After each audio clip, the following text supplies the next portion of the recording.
आपने संभाला परमेश्वर, आपकी भलाइयों के लिए धन्यवाद देते हैं प्रभु जी। नम्रतापूर्वक प्रभु हम आपके चरणों में आते हैं पिता।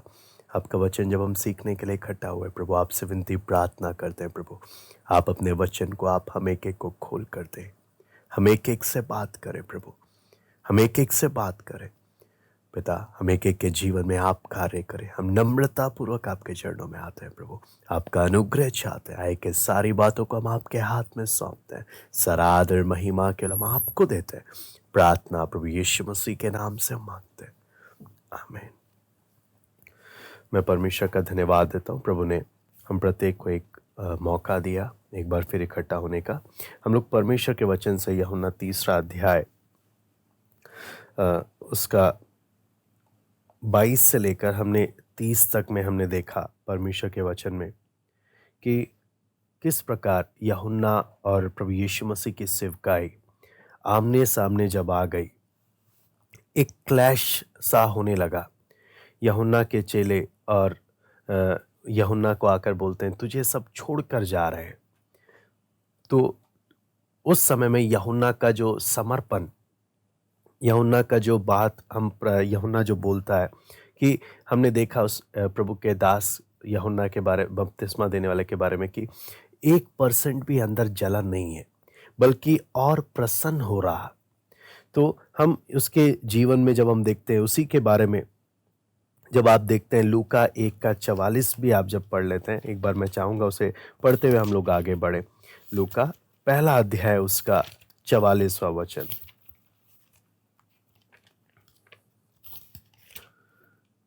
यहाँ पर लिखा है, देख ज्यों ही तेरा नमस्कार का शब्द मेरे कानों में पड़ा, त्यों ही बच्चा मेरे पेट में आनंद से उछल पड़ा।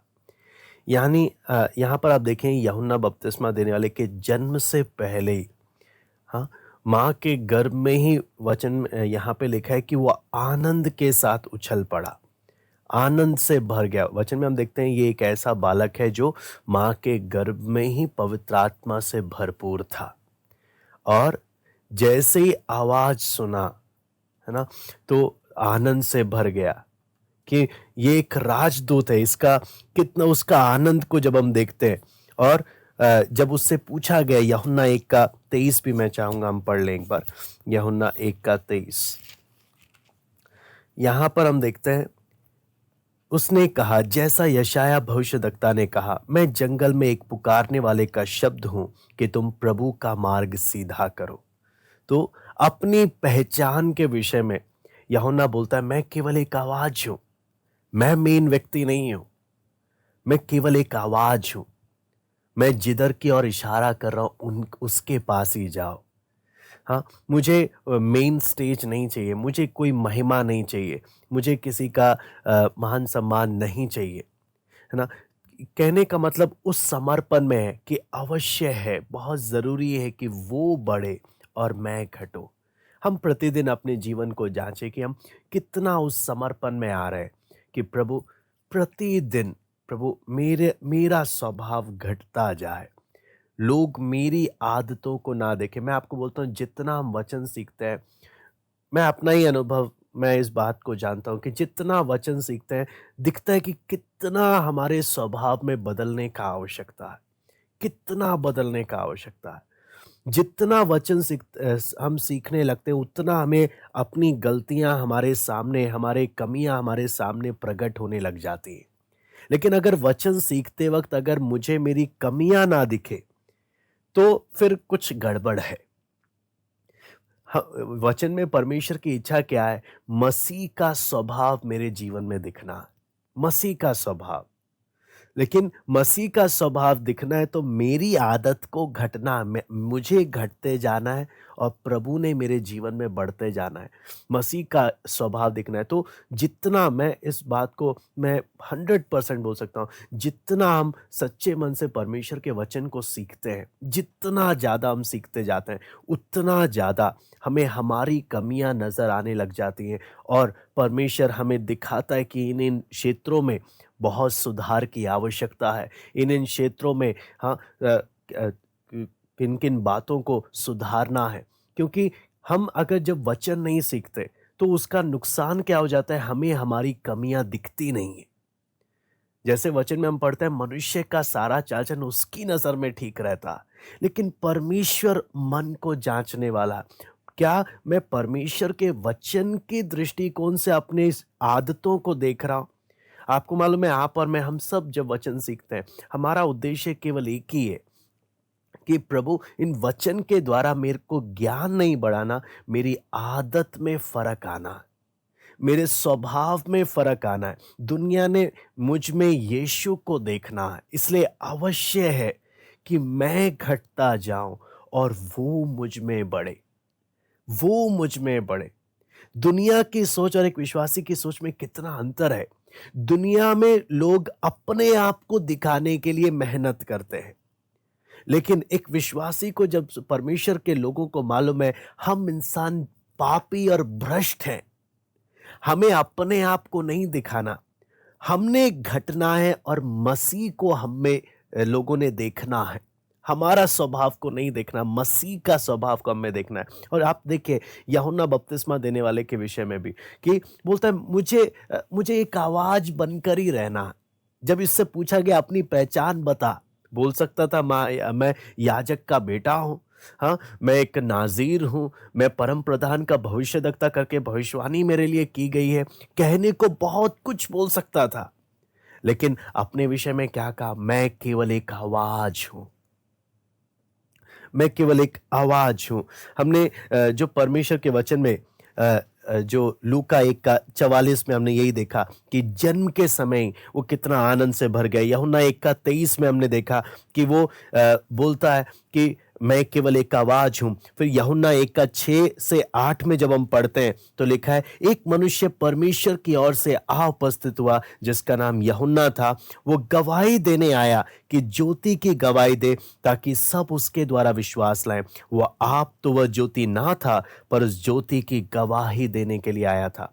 ये बात हम यूहन्ना के बारे में हमने परमेश्वर के वचन में देखा कि कितना ज्यादा वो अपने आप को नम्र कर कर प्रभु को अपने जीवन में ऊंचा करता हुआ जा रहा।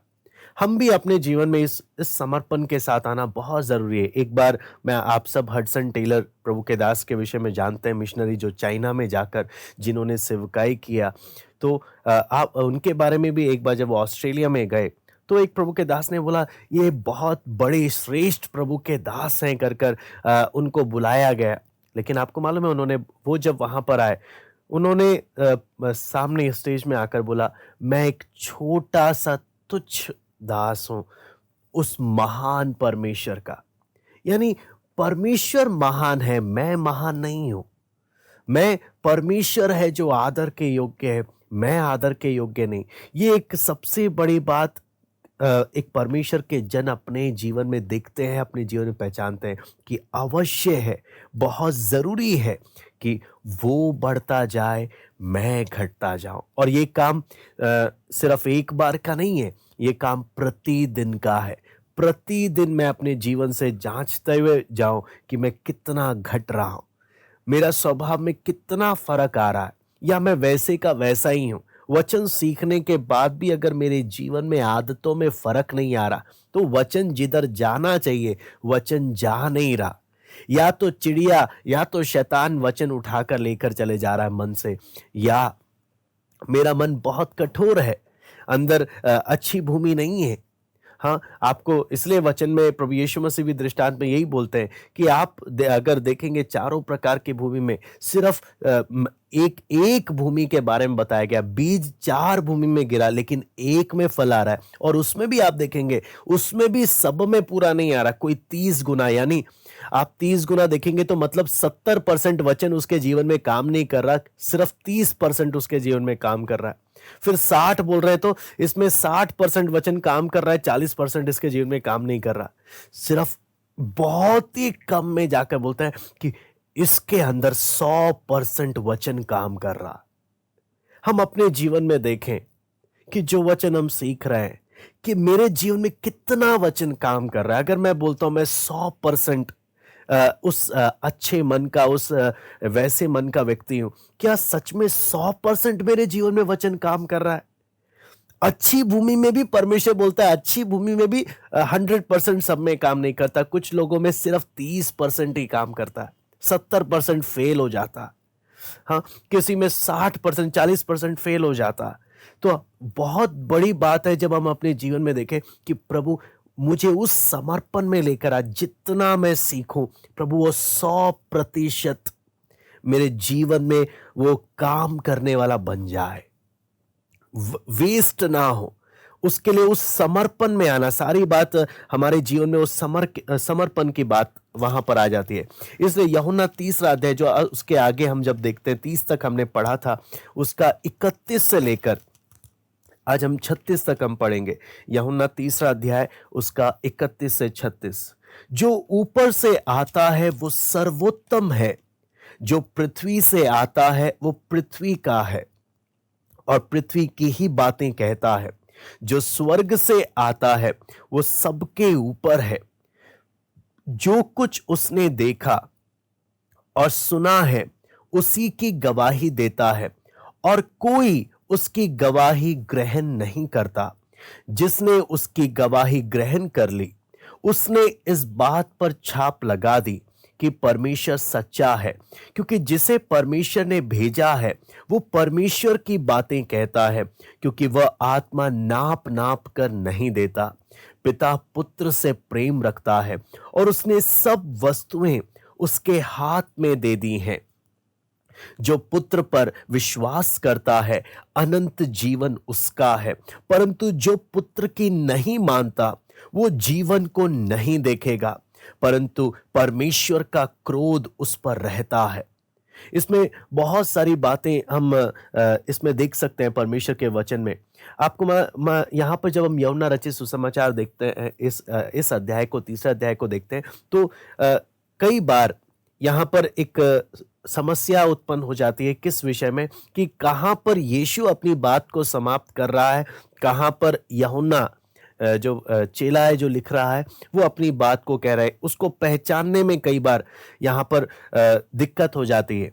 लेकिन यहाँ पर जब मेन बात है, जिस गवाही के विषय में यूहन्ना लिख रहा है उसके बारे में बता रहा है, अगर हम उसके बारे में देखें तो हमें बहुत महत्वपूर्ण बातें यहाँ पर नजर आती हैं। यहाँ पर यूहन्ना यीशु मसीह के महत्व को दिखा रहा है। यहाँ पर साफ साफ लिखा है, जो ऊपर से आता है वो सर्वोत्तम है और जो पृथ्वी से आता है वो पृथ्वी का है और पृथ्वी की बातें कहता है। जो स्वर्ग से आता है वो सबके ऊपर है। तो यूहन्ना इस विषय को, अगर हम इस बात को समझने के लिए अगर हमें कोई जानकारी चाहिए, कोई इंफॉर्मेशन चाहिए, तो हम उस व्यक्ति के पास जाते हैं जिनके पास वो जानकारी है। उसी प्रकार जब हमें किसी परिवार के विषय में जानना होता है तो हम उस परिवार के सदस्य के पास जाते हैं, उस परिवार के, कि हम उसके बारे में पता लगाएं। उसी प्रकार अगर हमें किसी शहर के बारे में जानना है तो हम उस शहर में रहने वाले किसी व्यक्ति से उस जगह के बारे में हम लोग पता लगाते हैं। उसी प्रकार यदि मुझे स्वर्ग और स्वर्गीय बातों को जानना है तो केवल वही बता सकता है जो उधर से आया है और जिसके विषय में लिखा है प्रभु यीशु मसीह। केवल वही परमेश्वर के विषय में क्या कर सकता है, हमें बता सकता है। ये स्वर्ग से आने के कारण, ये इसलिए यूहन्ना क्या बोल रहा है, हम एक गवाह के बारे में हम देख रहे हैं, यीशु मसीह जो गवाही दे रहा है। यहां पर 31 से 36 में हम प्रभु यीशु मसीह की गवाही देख रहे हैं। यूहन्ना जब लिखते हुए बता रहा है कि हम आपको कोई ऐसी बातें नहीं बता रहे जो कहीं से बस सुनी सुनी बातें हों। बोलता है ये वो गवाह है जो खुद स्वर्ग से आया है, जिसने देखा है, सुना है और वही बातें हमसे डायरेक्ट कह रहा है। यह फर्स्ट हैंड विटनेस है, किसी की सुनी सुनी बातें नहीं बता रहा, इसने देखा और हमें इसके विषय में बताता है, क्योंकि केवल यीशु ही है जो परमेश्वर के बारे में जानता है और वही हमें उसके बारे में बता सकता है। लेकिन यहां पर एक दुख की बात भी कहां पर आ जाती है जब हम इसके बारे में देखते हैं। तो यहां पे लिखा है, जो कुछ उसने देखा और सुना उसकी गवाही देता है और कोई उसकी गवाही ग्रहण नहीं करता। एक बहुत दुख का बात हम यहां पर हम देख रहे हैं कि प्रभु यीशु मसीह गवाही दे रहा है, लेकिन यहां पर किसके बारे में? पिता के बारे में, स्वर्ग राज्य के बारे में, सुसमाचार के बारे में। लेकिन यहां पर लिखा है कोई उसकी गवाही ग्रहण नहीं करता। यहां पर कोई बोलने का मतलब क्या है? यीशु मसीह एक ऐसा गवाह जो परमेश्वर की ओर से बोल रहा है, स्वर्ग को प्रकट कर रहा है, स्वर्ग की सच्चाई को बता रहा है। और केवल वही है जो स्वर्ग में लोगों को ले जा सकता है। आपको उस बात को समझना, यीशु मसीह के आने से पहले दुनिया में सब लोग स्वर्ग के विषय में अलग अलग सोच रखते हैं। आप अगर अलग अलग धर्मों के बारे में पढ़ेंगे, हर धर्मों में स्वर्ग की बात तो बोलते हैं, लेकिन स्वर्ग के विषय में सोच या विचार लोगों के अलग अलग हैं कि स्वर्ग कैसा है। कई बार लोग स्वर्ग को वो दृश्य ही दिखाते हैं जहां पर उनकी सारी इच्छाएं पूरी हो जाती हैं, क्योंकि स्वर्ग से ना आने के कारण पृथ्वी में जिस सुखों की वो उम्मीद करते हैं और जब वो उन्हें नहीं मिलता तो सोचते हैं स्वर्ग वो जगह होगी जहां पर उनको सब सुख प्राप्त हो सकते हैं। इंसान को जब स्वर्ग क्या है नहीं मालूम होने के कारण वो अलग अलग सोच में, विचार में उस बातों को प्रकट करता है। लेकिन वचन में लिखा है प्रभु यीशु मसीह जो स्वर्ग से आया, जो ऊपर से आया, वो क्या बोलता है? वो सबसे सर्वोत्तम है, क्योंकि पृथ्वी से आता है वो पृथ्वी का है और पृथ्वी की ही बातें करता है। लेकिन जो स्वर्ग से आता है वो सबके ऊपर है। उसने जो देखा, जो सुना, उसी की गवाही देता है। हाँ, स्वर्ग के विषय में, स्वर्ग राज्य और उसकी सच्चाई और उसको कैसे एक व्यक्ति उधर जा सकता है, उसकी सच्चाई को जब प्रकट करता है। लेकिन लिखा है बड़े दुख की बात है कि कोई उसकी गवाही ग्रहण नहीं करता। यानी मेजॉरिटी, अधिकतर लोग प्रभु यीशु मसीह की बात पर विश्वास नहीं करते। अधिकतर लोग यहां पर, मैं आप अगर इस बात को अगर हम मनन करेंगे इसी 31 से 36 में, कि ये सिर्फ अन्य जातियों के विषय में नहीं है, बहुत से विश्वासियों के विषय में भी है। ये सिर्फ अन्य जातियों के विषय में नहीं है, बहुत से विश्वासियों के विषय में भी है। और एक दुख की बात है, वो गवाही देता है लेकिन कोई उसकी गवाही को ग्रहण नहीं करता। यानी मेजॉरिटी, अधिकतर लोग उसकी बातों को ग्रहण नहीं करते। वचन सुनते जरूर हैं लेकिन वचन को ग्रहण नहीं करते। वो एक सबसे बड़ा दुख है, सबसे बड़ा दुख। इसलिए प्रभु यीशु मसीह जब पीछे आ रही थी प्रभु की, इसलिए प्रभु यीशु मसीह ने बीज बोने वाले का दृष्टांत भी बताया कि मैं इतनी भीड़ है, मैं इतनों को वचन में बता रहा हूं, लेकिन मेजॉरिटी में वचन काम नहीं करता। सिर्फ एक भूमि है जिसमें काम करता है, उसमें भी किसी में सिर्फ 30% ही काम करता है 100 में से, किसी में सिर्फ 60% ही काम करता है, लेकिन बिल्कुल कम है जिसमें 100% काम करता है। बहुत कम है जो सच में गवाही प्रभु यीशु मसीह की बातों को ग्रहण करता है, बहुत कम। उस बात को, क्या मैं उन कम की संख्या में हूं या उस मेजॉरिटी में हूं जो सुनते तो हैं लेकिन ग्रहण नहीं करते? वो उस बात को हम लोग परमेश्वर के वचन से हम देख कर मनन कर सकते हैं। यहां पे लिखा है जिसने उसकी गवाही ग्रहण कर ली उसने इस बात पर छाप लगा दी कि परमेश्वर सच्चा है। यानी जब एक व्यक्ति यीशु मसीह की गवाही को ग्रहण करता है, वो इस बात की छाप लगाता है कि परमेश्वर सच्चा है। लेकिन जो ग्रहण नहीं करता वो क्या करता है? वो परमेश्वर को झूठा ठहराता है कि मैं आप पर विश्वास नहीं करता। इसलिए आगे भी जब हम देखते हैं कि क्योंकि जिसे परमेश्वर ने भेजा है वो परमेश्वर की बातें कहता है, जिसे परमेश्वर ने भेजा है वो परमेश्वर की बातें कहता है, क्योंकि वह आत्मा नाप नाप कर नहीं देता। यानी अगर प्रभु यीशु मसीह के जीवन के विषय में एक प्रभु के दास बोलते हैं कि सिर्फ प्रभु यीशु मसीह ही एक ऐसा मनुष्य के रूप में जब चला तो उसमें आत्मा का पूर्ण कार्य दिखाई देता है, नाप नाप कर नहीं, आत्मा का पूरा सामर्थ्य का काम उसके जीवन में दिख रहा है। आत्मा की उपस्थिति, आत्मा का काम, हर एक बात प्रभु यीशु मसीह के जीवन से प्रकट हो रहा है। फिर भी रिजल्ट क्या है? फिर भी बहुत कम है। जो उस पर क्या करते हैं, विश्वास करते हैं। आज सुबह जब चेलों के विषय में मनन कर रहे थे कि प्रभु यीशु मसीह 12 चेलों को जब चुना, कितनी बार उन चेलों को चुनने के बाद उनके जीवन को देखकर दुखी हुआ, कितनी बार दुखी हुआ। ये विश्वास नहीं करते, हाँ, ये आपस में झगड़ा करते रहते हैं, आपस में ये करते हैं, हाँ। और यहूदा इस्करियोती कितना भी बताओ, इसका ये अपनी आदत को बदलने को तैयार नहीं, फिर भी इसके आगे झुककर इसके पैर नम्र होकर धो रहा है यीशु।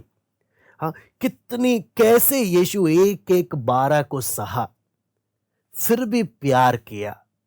हाँ, किस प्रकार से उसने सेवकाई किया। जब उस बात को जब मनन करते हैं, वो तो हमें किस प्रकार से, हम कई बार लोगों को सह नहीं पाते, लोगों की आदतों को देखकर हमारा मन भर जाता है कि हमें लगता है बस अब नहीं होगा। लेकिन जब प्रभु यीशु मसीह के स्वभाव को देखते हैं, बहुत प्रार्थना करके 12 को चुना और उन 12 की आदत को देखकर कितनी बार दुखी हुआ, कितनी बार दुखी हुआ, कितनी बार गुस्सा आया, लेकिन फिर भी उनको संभाल कर चलाते रहा प्यार के साथ, फिर भी चलाते रहा। आप सोचकर देखिए प्रभु यीशु मसीह का वो आदत, हम अपने जीवन में उस बात को देख सकते हैं कि हमारा स्वभाव किस प्रकार का। यहाँ पर जब वो पवित्र आत्मा से भरकर जो कार्य हुआ, कई बार हम लोग के अंदर एक इच्छा होती है कि अगर आत्मा से भरे तो सबके अंदर वो आत्मा का भरपूरी भी दिखना चाहिए। लेकिन यीशु मसीह के को जब हम देखते हैं, जिसमें पूर्ण आत्मा का सामर्थ्य उतरा है, पूर्ण आत्मा का सामर्थ्य, पूर्ण आत्मा का काम जब उसके जीवन में प्रकट हो रहा है, फिर भी चेले लोग ऐसे जीवन बिता रहे थे, फिर भी उनका जीवन कुछ इस प्रकार का था। लेकिन तब भी प्रभु उनको संभाल रहा है, चला रहा है, सिखा रहा है। कितनी बार प्रभु उनको वचन समझाता था, लेकिन उनको समझ नहीं आता था, कितनी बार। हाँ, तो लेकिन हम यहाँ पर देखते हैं कि जो लोग यहाँ पर देखते हैं विश्वास करते हैं, वो इस बात पर मोहर लगा देते हैं कि प्रभु परमेश्वर ने जिसे भेजा है वो परमेश्वर सच्चा परमेश्वर है। यहाँ पर लेकिन एक और बात हम यहाँ पर परमेश्वर के वचन में देखते हैं, वो लिखा है पिता पुत्र से प्रेम रखता है और उसने सब वस्तुएं उसके हाथ में दे दी हैं। यहाँ पर जब वचन में जब हम देखते हैं, इससे पहले हमने 3:16 में देखा परमेश्वर ने जगत से प्रेम रखा कि अपना इकलौता पुत्र दे दिया, जगत का प्रति प्यार को प्रकट किया। अब हम देखते हैं पिता पुत्र से कितना प्यार करता है कि सब कुछ उसके कंट्रोल में सौंप दिया। वो पिता का पुत्र के प्रति प्रेम, और उस प्रेम के हम 4 कारण भी अगर हम देखें वचन में मनन करते वक्त, तो हमें कई बातें मालूम चलती है। परमेश्वर का इकलौता पुत्र है। दूसरा बात, अपनी इच्छा से वो मनुष्य के रूप में आकर, हाँ, वचन में देखते हैं कि क्या करता है परमेश्वर के लोगों को बचाने के लिए, वो जो सेवकाई करता है, वो जो बलिदान देता है अपनी इच्छा से, उस बात को हम देखते हैं परमेश्वर के मनुष्य के रूप में आकर पिता की इच्छा को पूरा करना परफेक्टली। आपको मालूम है परमेश्वर एक ऐसा, जिस परमेश्वर ने हमें वचन दिया वो सिर्फ स्वर्ग में बैठकर बोलकर हमें नहीं दे रहा, ये वो परमेश्वर है जिसने मनुष्य के रूप में इस दुनिया में आकर उस इच्छा के अनुसार जीवन बिताकर दिखाया। इसलिए आखिरी में हमें परमेश्वर वचन में लिखकर देता है कि जो बोलता है मैं उस पर विश्वास करता हूं, चाहिए कि वो भी वैसा ही चले जैसा यीशु चला। हमारा परमेश्वर ऐसा परमेश्वर नहीं जो ऊपर बैठे बैठे बस ऑर्डर दे रहा, जिसने वो इच्छा हमें प्रकट कर दी, वो खुद मनुष्य के रूप में आकर उस इच्छा के अनुसार परफेक्टली परमेश्वर की इच्छा के अनुसार जीवन बिता कर गया और हमारे सामने एक नमूना दिया कि अगर मनुष्य के रूप में अगर वो चल सकता है तो आप और मैं भी चल सकते हैं।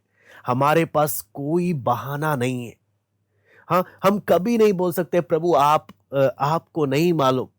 प्रभु बोलता है मैं खुद मनुष्य के रूप में परफेक्टली पिता की इच्छा को मैंने क्या किया, पूरा किया। फिर प्रभु की इच्छा के, पिता की इच्छा के लिए अपने आप को बलिदान भी किया। तीसरा, जब हम देखते हैं दुख उठाकर उसने आज्ञा भी माना। पिता की इच्छा पूरी करने के लिए दुख उठाकर आज्ञा भी माना। लेकिन जो मसीह जीवन में दुख नहीं उठाना चाहता वो आज्ञा भी नहीं मानता। यहां पे लिखा है पिता की इच्छा पूरी करने के लिए दुख उठा उठाकर उसने आज्ञा मानना सीखा। हम कितना वचन की बात, परमेश्वर की इच्छा की एक एक बात को, आपको मालूम है, जब परमेश्वर की इच्छा को जानेंगे, जब हमारी इच्छा सामने आएगी, जब हम इसको छोड़ेंगे दुख आएगा। लेकिन अपनी इच्छा को मारते मारते, दुख उठा उठाकर पिता की इच्छा के लिए समर्पित होने वाला व्यक्ति ही, हाँ, वो व्यक्ति है जो सिद्धता से परमेश्वर के कार्य को अपने जीवन में होने के लिए पूरी आजादी देता है।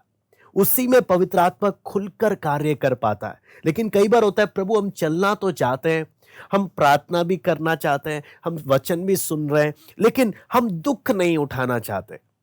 हाँ, हम अपनी इच्छाओं को नहीं छोड़ सकते। यीशु मसीह को हम देखें, दुख उठा उठाकर, इसलिए वचन में लिखा है पिता पुत्र से प्रेम करता है और उसने सब कुछ अब पुत्र के हाथ में सौंप दे। क्यों? पुत्र इतना तक अपने आप को उसने पिता की इच्छा के लिए क्या किया? समर्पित किया, इतना कुछ। और आगे इसलिए लिखा है, जब हम वचन में पढ़ते हैं, जो पुत्र पर विश्वास करता है अनंत जीवन उसका है। इसको अगर सही जब हम उसमें देखते हैं, सही ट्रांसलेशन में जब देखते हैं, तो वहां पे लिखा है कि विश्वास करने का मतलब है आज्ञा मानना। अगर आप विश्वास नहीं करते तो आप आज्ञा भी नहीं मानते। यानी उदाहरण के लिए, मैं अगर किसी को बोलूं राशन की दुकान में जाओ और कोई टीवी खरीद कर लेकर आओ, तो बोलेंगे राशन की दुकान में टीवी का क्या लॉजिक? मेरे लिए तो हां हां कर देगा, लेकिन वो बोलेगा नहीं हो सकता ये। लेकिन अगर मैं बोलता हूं राशन की दुकान में जाओ, राशन लेकर आओ, विश्वास है मेरे कामों से प्रकट भी होगा। उसी प्रकार मैं परमेश्वर के वचन पर कितना विश्वास करता हूं, मेरी आज्ञाकारिता से प्रकट होता है। अगर मैं प्रभु की आज्ञा नहीं मानता, तो मैं सिर्फ एक ढोंग कर रहा हूं कि प्रभु मैं विश्वास करता हूं। इसलिए लिखा है, जो पुत्र पर विश्वास करता है अनंत जीवन उसका है। परंतु परंतु यहां पर एक वार्निंग है, जो पुत्र की नहीं मानता वो जीवन को नहीं देखेगा। जीवन को नहीं देखने का मतलब वो स्वर्ग नहीं देखेगा। जो पुत्र की नहीं मानता, जो वचन के अनुसार जीवन नहीं जीता, वो स्वर्ग नहीं देखेगा, वो जीवन नहीं देखेगा। यहां पे लिखा है, परंतु परमेश्वर का क्रोध उस पर बना रहता है। परंतु परमेश्वर का, हम अपने जीवन में जांच कर देखें, क्या जीवन में ऐसी कोई बात है जो मैं पुत्र की नहीं मानता, जो मैं वचन की नहीं मानता, जो प्रभु परमेश्वर की बात मैं नहीं मानता, या जहां पर मैं अपनी इच्छा पूरी करने के लिए जिद कर रहा हूं? वहां पर एक वार्निंग है कि तू जीवन को नहीं देखेगा, तू स्वर्ग नहीं देखेगा, तेरे जीवन पर परमेश्वर का क्रोध बना रहेगा। वो आप एक सबसे भयावह बात है कि परमेश्वर, ये कौन लोग हैं जिस पर परमेश्वर का क्रोध बना रहता है? आपको मालूम है, ये वो लोग हैं जो आज्ञा नहीं मानते और जानबूझकर अपने मन को कठोर कर लेते हैं। आपको मालूम है, जैसे कई बार बच्चे होते हैं, मम्मी या पापा या कोई बोलते हैं आप ये काम करो, तो कई बार बोलते हैं नहीं मैं ये नहीं करूंगा, आप कोई भी कुछ भी बोलो मुझे नहीं करना। उसी प्रकार कई बार परमेश्वर के लोग भी परमेश्वर के सामने अपनी कुछ इच्छाओं को लेकर ढीठ बन जाते हैं कि नहीं मेरे को यही करना है, मैं आपकी नहीं सुनूंगा। वहां पर एक नुकसान है, जो पुत्र की नहीं मानता वो जीवन को नहीं देखेगा। एक चेतावनी है, जो पुत्र की नहीं मानता, क्या मेरे जीवन में मैं उस समर्पण में हूं कि प्रभु मैं आपका वचन जो कहता है मैं सब बात मानकर चलूंगा? क्योंकि जब पुत्र की हम नहीं मानते, वहां पर डिठाई का पाप आ जाता है। जानबूझकर, है ना, हम जिद कर कर परमेश्वर के विरुद्ध पाप करते हैं।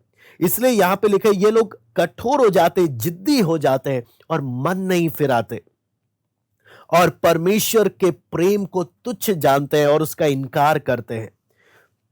और परमेश्वर की दया को भी, वो दया जिसके द्वारा परमेश्वर उन्हें बचाना चाहता है, उस दया का भी ये इनकार करते हैं। ये वो लोग हैं जो परमेश्वर की व्यवस्था को ठुकराते हैं और उसकी पवित्रता को इनकार करते हैं। इसलिए आपको मालूम है, वचन में लिखा है परमेश्वर ना केवल नरक में उनका स्वर्ग में न्याय कर कर नरक में डालेगा, इस जीवन में भी परमेश्वर सजा देता है। और इस जीवन में परमेश्वर किस प्रकार से सजा देता है उसके लिए हम पढ़ लेंगे रोमी पहला अध्याय उसका 24वां वचन। रोमी पहला अध्याय उसका 24वां वचन। इस कारण परमेश्वर ने उन्हें उनके मन की अभिलाषाओं के अनुसार अशुद्धता के लिए छोड़ दिया कि वे आपस में अपने शरीरों का अनादर करें। यह परमेश्वर का सजा उन लोगों के प्रति होता है जो जानबूझकर परमेश्वर की आज्ञा को तोड़ते हैं। परमेश्वर उन्हें अशुद्धता के लिए छोड़ देता है, अशुद्धता के लिए। इसलिए कई बार परमेश्वर के लोग भी पवित्रता में जीवन नहीं बिता पाते। उनके जीवन में एक संघर्ष होता है कि हम अशुद्धता में क्यों जीवन बिता रहे हैं, क्यों, क्या मैं पुत्र की मानता हूं या अपनी मर्जी चलाता हूं। जो पुत्र की नहीं मानता, हम प्रभु के दास के सामने आकर बोल सकते हैं हम सब मानते हैं, लेकिन परमेश्वर जो मनों का जांचने वाला है, क्या उसके सामने मैं बोलता हूं प्रभु मैं तेरी सब आज्ञा को मानता हूं। जो पुत्र की नहीं मानता वो जीवन को नहीं देखेगा। साफ साफ एक चेतावनी परमेश्वर ने अशुद्धता के लिए छोड़ देता है। उसका 1:26 भी हम पढ़ लेते हैं। इसलिए परमेश्वर ने उन्हें नीच कामनाओं के वश में छोड़ दिया, यहां तक कि उनकी स्त्रियों ने भी स्वाभाविक व्यवहार को उससे जो स्वभाव के विरुद्ध है बदल डाला। यहां पर भी हम देखते हैं उसका 28 में भी हम पढ़ते हैं, जब उन्होंने परमेश्वर को पहचानना ना चाहा तो परमेश्वर ने भी उन्हें उनके निकम्मे मन पर छोड़ दिया कि वे अनुचित काम करें। बार बार लिखा है परमेश्वर ने उन्हें छोड़ दिया। परमेश्वर, और अगर हम उस प्रकार से देखें, ये एक प्रकार से परमेश्वर सजा दे रहा है। इस पृथ्वी पर ही परमेश्वर उनके जीवन में सजा दे रहा है और ये एक चिन्ह है, वह आने वाले भयानक सजा के भागीदार बन रहे हैं। आने वाले एक भयानक सजा जो परमेश्वर देता है। इसलिए यहां पर साफ साफ जब हम परमेश्वर के वचन में देखते हैं, मत्ती 25 का 41, 25 का 46 और मत्ती 5 का 22 अनंत काल की आग और नरक के विषय में, फिर मत्ती 8 का 12 अनंत काल के अंधकार के विषय में, रोना और दांत पीसना मत्ती 8 का 12 में, हाँ, और आग की झील प्रकाशित वाक्य 20 का 15 में। यहां पर हम जब देखते हैं परमेश्वर का क्रोध उन पर बना रहता है। परमेश्वर का क्रोध जो जानबूझकर पुत्र की नहीं मानता। इसलिए वचन बोलता है हम अपने जीवन को जांचें कि क्या हम पुत्र की बात को हम मानते हैं कि नहीं मानते। ऐसा तो नहीं। इसलिए यूहन्ना 3 अध्याय जब हम पढ़ रहे थे, हम उस पर वहां पर हम जब देखते हैं तो हमें साफ साफ यहां पे नजर आता है, यहां पे साफ साफ लिखा है कि उसकी जिसने उसकी गवाही ग्रहण कर ली उसने उस बात पर छाप लगा दी कि परमेश्वर सच्चा है। जो गवाही को ग्रहण करता है, जो वचन परमेश्वर का वचन को जो सुनकर यहां पर जब एक तरीके से जब हम वचन में जब पढ़ते हैं परमेश्वर कौन है, यीशु मसीह कौन है। अगर हम यीशु मसीह इस दुनिया में जब आया एक प्रेरित है। प्रेरित बोलने का मतलब परमेश्वर के द्वारा भेजा गया और परमेश्वर का प्रतिनिधि के रूप में आया, जिसने परमेश्वर के विषय में अब उसके मुंह से निकली एक एक बात परमेश्वर का वचन है। गवाह बोलने का मतलब सबसे पहला गवाह जो परमेश्वर की बातों को साफ साफ हमसे कह रहा है, स्वर्ग से आकर हमें स्वर्ग की बातें स्पष्ट भाषा में बता रहा है। लेकिन जो लोग परमेश्वर की बातों को एज इट इज ग्रहण नहीं करते, जो पुत्र की नहीं मानते, वो परमेश्वर को झूठा ठहराते हैं, जीवन को देखेंगे नहीं, न्याय के हकदार बन जाते हैं। जबकि यीशु मसीह का जीवन में भी यहां पे लिखा है वो आत्मा नाप नाप कर नहीं देता। ये इस विषय में जब हम देखते हैं, यहूदी लोगों का सोच था परमेश्वर के आत्मा का काम के विषय में जब बोलते हैं, दो प्रकार से परमेश्वर का आत्मा का काम प्रकट होता है। वो दो प्रकार बोलने का मतलब वो परमेश्वर का आत्मा है जिसके द्वारा परमेश्वर का आत्मा सच्चाई को लोगों के सामने प्रकट करता है। दूसरा, परमेश्वर का आत्मा का काम है लोगों को सच्चाई पहचानने में उनकी मदद करना और उसे समझने में मदद करना। आत्मा का दो मुख्य काम, पहला बात सच्चाई को लोगों के सामने लेकर आना, दूसरा बात सच्चाई को पहचानना और उसे समझना। ये काम, पवित्र आत्मा का काम, यहूदी लोग साफ साफ समझते थे कि परमेश्वर का आत्मा जब आता है ये काम होता है। यहां पे लिखा है पुराने समय में जितनी बार भी हम पवित्र आत्मा का काम देखते हैं, कुछ कुछ बातें अंश अंश करके थोड़ा थोड़ा पवित्र आत्मा का काम दिखता था, लेकिन यीशु मसीह जब आया पूरा पवित्र आत्मा का काम स्पष्ट हर एक यीशु मसीह के जीवन के द्वारा, सेवकाई के द्वारा साफ रीति से प्रकट हो रहा है। लेकिन इतना कुछ करने के बाद भी, परमेश्वर का वचन स्पष्ट मिलने के बाद भी अगर एक व्यक्ति ग्रहण नहीं करता उस सच्चाई को, तो वचन में लिखा है कि फिर उस पर परमेश्वर का न्याय रहता है, परमेश्वर का क्रोध उस पर बना रहता है। पवित्र जीवन जीने जब एक व्यक्ति कौन नहीं जी पाता, जिसके जीवन में परमेश्वर का क्रोध बना रहता है। पवित्रताई में जीवन कौन जी पाता है, जिस पर परमेश्वर का अनुग्रह बना रहता है। आप दोनों में डिफरेंस देखना। पवित्र जीवन कौन जी पा रहा है, जिस पर प्रभु का अनुग्रह है। मैं बिना परमेश्वर के अनुग्रह के पवित्रताई में नहीं चल सकता। परमेश्वर का अनुग्रह है जो मुझे पवित्रताई में चलने में सहायता करता है। लेकिन वहीं दूसरी ओर परमेश्वर का क्रोध है जो एक व्यक्ति को नीच कामनाएं और अशुद्धता में छोड़ देता है। एक व्यक्ति अपने जीवन को जांच सकता है कि मेरी स्थिति क्या है, क्या मैं पवित्रताई में जीवन बिता रहा हूं। पवित्रताई कौन है, जिस पर परमेश्वर अनुग्रह करता है, जो एक अपने आप को प्रभु के सामने दीन करता है, उस पर परमेश्वर का अनुग्रह बना रहता है। और वही वो व्यक्ति है जो जीवन को देखता है। लेकिन साफ साफ लिखा है जो पुत्र की नहीं मानता, यानी जो वचन सुनता है लेकिन मानता नहीं है। और दुख की बात क्या है, यहां पर साफ साफ लिखा है, यहां पर 32 में हमने देखा कोई उसकी गवाही ग्रहण नहीं करता। कोई उसकी, यानी अधिकतर लोग वचन सुनते हैं लेकिन गवाही उसकी ग्रहण नहीं करते। बोलते हैं प्रभु मुझे विश्वास है, लेकिन अपना वो विश्वास अपने कर्मों के द्वारा, अपने जीवन के द्वारा प्रकट नहीं करते। हमारा वो विश्वास खोखला है अगर वो मेरे जीवन में दिख नहीं रहा। आपको मालूम है यहां पर साफ साफ, इसलिए परमेश्वर का एक प्रभु के दास इस विषय में साफ साफ बोलते हैं। उसके बारे में मैं आपको बताना चाहूंगा कि प्रभु की शिक्षाएं, प्रभु जो भी बात हमें गवाही के रूप में अपने वचन के द्वारा हमें बताता है, वो सिर्फ ज्ञान के लिए नहीं है। प्रभु का एक एक वचन हमारे सिर्फ ज्ञान के लिए नहीं है, ये हमारे प्रतिदिन के जीवन में दिखने वाला काम है कि हमारे जीवन में दिखना चाहिए। और जो वचन को मानता है और उसे अपने जीवन में उसके अनुसार जो चलता है, वही सच्चाई को समझ पाता है और उसकी सामर्थ को अनुभव कर पाता है। मैं दोबारा से बोलूंगा, अगर वचन हम सिर्फ ज्ञान बढ़ा रहे हैं तो मैं उस सच्चाई का सामर्थ को कभी अनुभव नहीं कर पाऊंगा। वचन में लिखा है जो इस वचन के अनुसार चल रहा है अपने दैनिक, अपने डे टू डे लाइफ में, वो व्यक्ति सच्चाई को और अच्छे से समझ पा रहा और परमेश्वर के उस सामर्थ को भी अपने जीवन में अनुभव कर रहा है।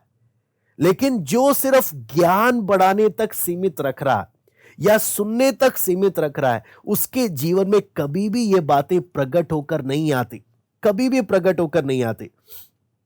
इसलिए आपको मालूम है जब यूहन्ना इस बात को लिख रहा है तो वहां पर सब लोगों के सामने इस बात को प्रकट कर रहा है कि सिर्फ प्रभु यीशु मसीह है।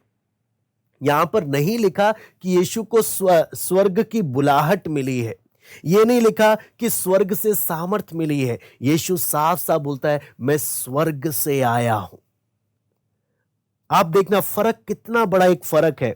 यीशु को स्वर्ग की बुलाहट नहीं, स्वर्ग का सामर्थ नहीं, स्वर्ग से आया है। ये बात के कारण यहूदी लोग यीशु को स्वीकार करने के लिए बहुत बड़ी एक समस्या आ गई थी। उसको एक बार पढ़ लेंगे हम। यूहन्ना 6 अध्याय उसका 38 से 42।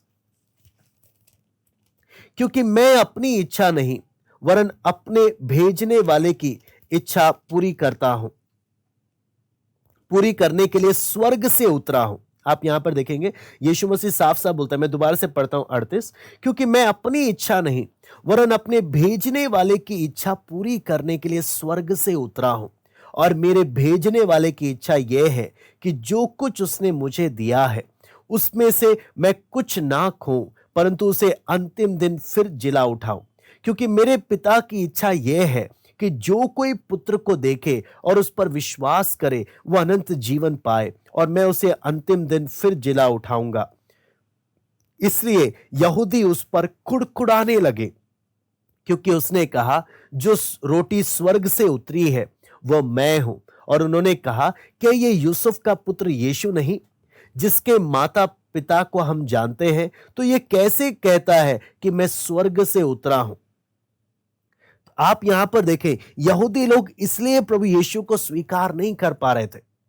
यीशु बार बार इसलिए बोलता है, मैं स्वर्ग पर से उतरा। आप कितनी आयतों को पढ़ेंगे, बार बार यीशु बोलता है, मैं जो गवाही दे रहा हूं, मैं स्वर्ग का बुलाहट नहीं है, स्वर्ग का सिर्फ सामर्थ नहीं है, मैं खुद स्वर्ग से आकर मैं तुम्हें वो बातें स्पष्ट रीति से बता रहा हूं। जो पृथ्वी का है वो पृथ्वी की बातें कहता है, मैं स्वर्ग से आया तुम्हें स्वर्ग की बात को बताने के लिए। लेकिन दुख की बात है, कोई मेरी गवाही को ग्रहण नहीं करता, कोई गवाही को ग्रहण नहीं करता। इसलिए यहां पर यूहन्ना 5:23 भी हम पढ़ लेते हैं, इसको इस बात को समझने के लिए। यहां पे लिखा है कि सब लोग जैसे पिता का आदर करते हैं वैसे पुत्र का भी आदर करे। जो पुत्र का आदर नहीं करता वो पिता का जिसने उसे भेजा है आदर नहीं करता। जो यीशु मसीह की बात को नहीं मानता या उसको ठुकराता है, यीशु मसीह साफ साफ बोलता है, वो पिता को भी क्या करता है, ठुकराता है। यूहन्ना बपतिस्मा देने वाले ने कभी यह दावा नहीं किया कि मैं स्वर्ग पर से आया हूं। केवल यीशु ने यह दावा किया, केवल यीशु ने यह दावा किया, और इस बात को उसने अपने जीवन के द्वारा प्रमाणित भी किया कि वो किस प्रकार स्वर्ग से आया। लेकिन यहां पर सबसे दुख की बात है, आपको मालूम है, यीशु यरूशलेम को देखकर यीशु रोया भी। क्यों रोया? हे यरूशलेम, मैंने तेरे लिए क्या नहीं किया। हम यूहन्ना रचित सुसमाचार में देखते हैं यीशु कितनी बार यरूशलेम जाकर सेवकाई कर रहा, कितनी बार। लेकिन यरूशलेम ने क्या किया? यीशु की गवाही को ठुकरा दिया, उसके संदेश को, उसके चमत्कार को, उसकी बात को, हर एक बात को। इसलिए वचन बोलता है उस यरूशलेम पर न्याय परमेश्वर का आया। उसी प्रकार परमेश्वर भी हमारे जीवन में बहुत चमत्कार करता है, बहुत कुछ परमेश्वर के अपनी बातों को हमारे जीवन में प्रकट कर कर देता है। कितना कुछ परमेश्वर हमारे लिए करने के बाद भी जब हमारा जीवन उस वचन के अनुसार नहीं होता, हम उसकी गवाही को ठुकरा देते हैं। मैं आपको बोलता हूं, हमारा जीवन जब वचन के अनुसार नहीं होता, हम उसको ठुकरा देते हैं और अपने जीवन में परमेश्वर के क्रोध को लेकर आते हैं। होता है, जो पुत्र की नहीं मानता उस पर परमेश्वर का क्रोध बना रहता है। क्या वचन की कोई भी एक भी ऐसी बात है जिसे मैं नहीं मान रहा? हम अपने जीवन में उसे जांच कर देख सकते हैं। क्यों? जो पुत्र की नहीं मानता वो जीवन को देखेगा नहीं, वो जीवन को देखेगा नहीं, क्योंकि मेजॉरिटी, अधिकतर लोग वो लोगों में से हैं जो पुत्र की क्या नहीं करते, पुत्र की नहीं मानते। अधिकतर लोग, बहुत थोड़े हैं जो पुत्र की, चाहे विश्वासियों का समूह ही क्यों ना हो, 100% मानने वाले बहुत थोड़े हैं। 100% सुनने वाले बहुत हैं, अगर भीड़ की भीड़ आ जाती है सुनने के लिए, लेकिन बिल्कुल उसके अनुसार एज इट इज मानकर चलने वाले बहुत थोड़े हैं। अच्छी भूमि में भी सारे 100% वाले नहीं हैं, अच्छी भूमि में भी 30% 60% वाले भी हैं। आप उस बात को समझकर आप प्रार्थना पूर्वक आप समझना, वचन में कलीसिया में आने वाले सड़क के किनारे वाले भी हैं, कलीसिया में आने वाले पथरीली भूमि वाले भी हैं, कलीसिया में आने वाले क्या बोलते हैं, झाड़ीदार, एक डिसेप्टिव हार्ट वाले भी हैं, धोखे वाले मन के साथ, एक अच्छे मन वाले नहीं, टेढ़े मन वाले भी हैं। लेकिन अच्छे मन वालों में भी 30 और 60 है, 100 बिल्कुल कम है। तो इससे यीशु मसीह साफ साफ बोलता है, जो कोई वचन सुनता है हर किसी में, हर कोई वचन को पूरा ग्रहण नहीं करता। इसलिए यीशु साफ साफ बोलता है, हर कोई हे प्रभु कहने वाला स्वर्ग नहीं जाएगा, केवल वही जो मेरे पिता की इच्छा पर चलता है। हम जितना वचन सुनते हैं, ये एक जांचने का विषय है, क्या मैं पुत्र की हर बात मानता हूं या नहीं मानता। क्योंकि वार्निंग है, जो पुत्र की नहीं मानता वो जीवन को देखेगा नहीं, वरन परमेश्वर का क्रोध उस पर बना रहता है। और कैसे परमेश्वर का क्रोध मेरे जीवन में दिखता है, एक विश्वासी के जीवन में भी कैसे दिखता है, वो पवित्रता नहीं, वो पाप में जीवन बिताता है। फिर उसके प्रायोरिटीज चेंज हो जाते हैं। वो प्रभु के साथ का व्यक्तिगत संबंध से ज्यादा दुनिया के काम काजों को ज्यादा महत्व देने लग जाता है। उससे मालूम चल जाता है शैतान इसके जीवन में सेंध लगा रहा है, या इसके जीवन में प्रायोरिटीज को चेंज कर रहा है। उससे हम देख सकते हैं कितना नुकसान परमेश्वर के लोगों के जीवन में भी वहां पर आ जाता है। इसलिए पूरा यूहन्ना का 3 अध्याय में हम जब देखते हैं तो हमें साफ साफ देखते हैं यहां पर एक व्यक्तिगत संबंध, पूरा यूहन्ना 3 अध्याय में जिस बात पर फोकस किया गया है वो क्या है, परमेश्वर के लोगों का परमेश्वर के साथ का एक व्यक्तिगत संबंध के लिए प्रभु बुला रहा है। सिर्फ एक रिवाज के लिए नहीं कि हम प्रार्थना में आ रहे हैं, वचन सुन रहे हैं, एक व्यक्तिगत प्रभु के साथ एक करीब संबंध, एक जीवित संबंध। आप जीवित संबंध अगर आप समझेंगे तो हम सब जिन्होंने प्रभु को जीवन दिया, हम परमेश्वर के घराने के हो गए। हम एक कोई जब मर जाता है तो हम मरे हुए व्यक्ति के विषय में बातें करते हैं, लेकिन मरे हुए व्यक्ति के साथ हम संबंध नहीं कर सकते। कई लोगों का स्थिति क्या है, प्रभु के विषय में वो बातें तो करते हैं लेकिन प्रभु के साथ संबंध नहीं है। ऐसा है जैसे कि वो मरा हुआ है। जीवित संबंध के लिए प्रभु ने हमें बुलाया, जीवित संबंध। जैसे हम एक परिवार में जीवित लोगों के साथ एक जीवित रिश्ता होता है, एक ऐसा संबंध प्रभु हमसे चाहता है। वो यूहन्ना 3 अध्याय का मेन फोकस है। हाँ, एक लविंग रिलेशनशिप, प्रेम का संबंध जैसे दूल्हा और दुल्हन का है, वो संबंध हम परमेश्वर के दुल्हन के जब भाग हैं, वो प्रेम का संबंध के लिए वो प्रेम का संबंध के लिए प्रभु हमें बुलाता है, जहां पर प्रभु से जब हम प्रेम करने लग जाते हैं, हमारा एक ही तमन्ना होता है, प्रभु मैं घटता जाऊं तू मुझ में बढ़ता जा, मैं घटता जाऊं तू बढ़ता जा। ये एक प्रेम का सारा आदर और महिमा प्रभु तुझे मिले। ये एक लर्निंग रिलेशनशिप है, ये एक सीखने का संबंध है, जहां पर जितना हम परमेश्वर के वचन की सच्चाई को हम सीखते हैं, जो प्रभु हमें प्रकट करता है उसे हम ग्रहण करने लगते हैं, उस पर मनन करने लगते हैं और उसे अपने जीवन का एक भाग बना लेते हैं कि मुझे इस वचन के अनुसार चलना है। बहुत बार क्या होता है, हम सिर्फ एक बार कोई क्लास सुन लिया या एक बार कोई किताब पढ़ लिया या एक बार वचन का कोई बात पढ़ लिया और उसके बाद हम चल देते हैं, फिर याद भी नहीं रहता है, भूल भी जाते हैं। लेकिन उसे जीवन का भाग बना लेना बोलने का मतलब है उसको जब तक मेरे जीवन में अंदर अच्छे से बैठ ना जाए तब तक उसके लिए मेहनत करते रहना, जब तक वो मेरे जीवन का हिस्सा ना बन जाए। इसलिए जब हम देखते हैं हम प्रत्येक लोग हमें कभी ना बोले कि प्रभु ने अपनी संतान बनाने के लिए हमें इस आशीष को हमारे जीवन में आने के लिए कितना भारी कीमत दिया, अपना जो जान दिया, इतना भारी कीमत देने के लिए ताकि हम इस संबंध में आए। इसलिए पूरा यूहन्ना 3 अध्याय क्या हमें बुलाता है, प्रभु के साथ उस गहरे संबंध में आए। एक मरे हुए व्यक्ति के विषय में बातचीत करने वाला संबंध नहीं, जीवित संबंध, प्रेम का संबंध।